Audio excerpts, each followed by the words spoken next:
Look at that big pile of bags. What are we going to do with that? Well, today I'm going to be making Plarn, which is plastic yarn. And I make it with all the plastic bags that you get when you go grocery shopping. So I'm going to show you guys how to do that if you haven't done it already. All right, hang on. All right, so you start out by taking your plastic bags and flattening all of them out.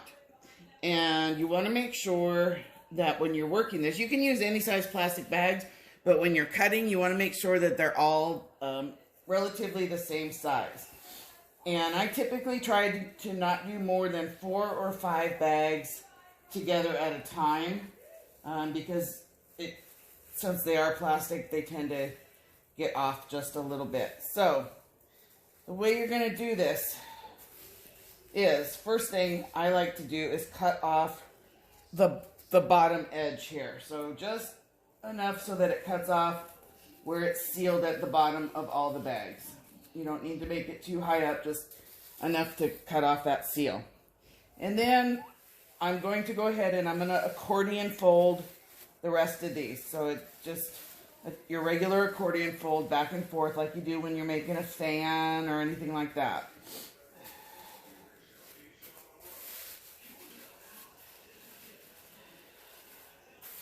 Okay. All right, that's a little bit off, but that's okay. Then the next step is you're going to cut off this top section where the loops are. So you don't need the hand loops. So you're going to go ahead and so the bottom section and the top hand loop section is what you're going to discard. So then you're left with this section here. And you're going to cut from here. You're going to cut sections that are about 1 to 2 inches wide.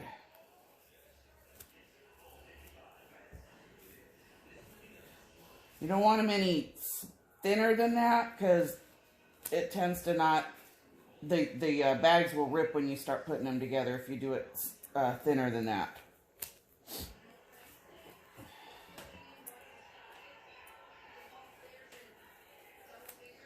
Okay, so now I've got these little bunches.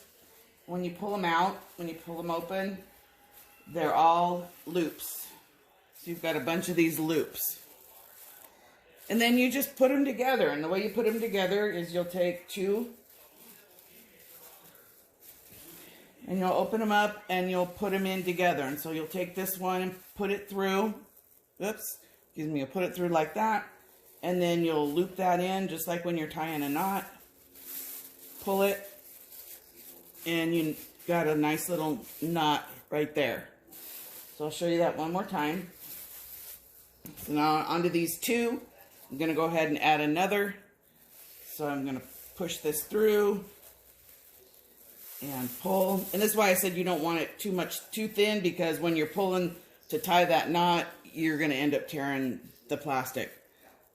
So you do that and you just string them all up together, and then you start making a ball out of them when it gets too long, and you've got your ball of Plarn. Now you're asking me, what do you do with it once you get it? Good question. What I've done in the past is I have made, when I lived in Colorado, I was involved in Christian Motorcycle Association, and we did feeding the homeless and taking care of the homeless on the streets of Denver. And so I made some of these as mats that they could use to sit on. You can also make like market bags to take with you to farmers markets or whatever. So there's lots of stuff you can do with it. You do need a lot of bags to get anything made. And I crochet these together is what I do with them. And I use kind of a bigger hook when I do it. But at this point, I don't think I have enough bags to actually make anything with. But I'm going to just start stringing everything together and getting it prepared for when I do have enough. So that's what I'm going to spend my day today doing while I'm watching the big game on TV. So hope you guys enjoyed that little tutorial. If you have any questions or ideas, if you've worked with Plarn before, let me know what you made and how it went for you. And I will talk to you guys again soon. Thank you for tuning in. May God bless you. And I'll see you again at home here in Arizona. Goodbye for now.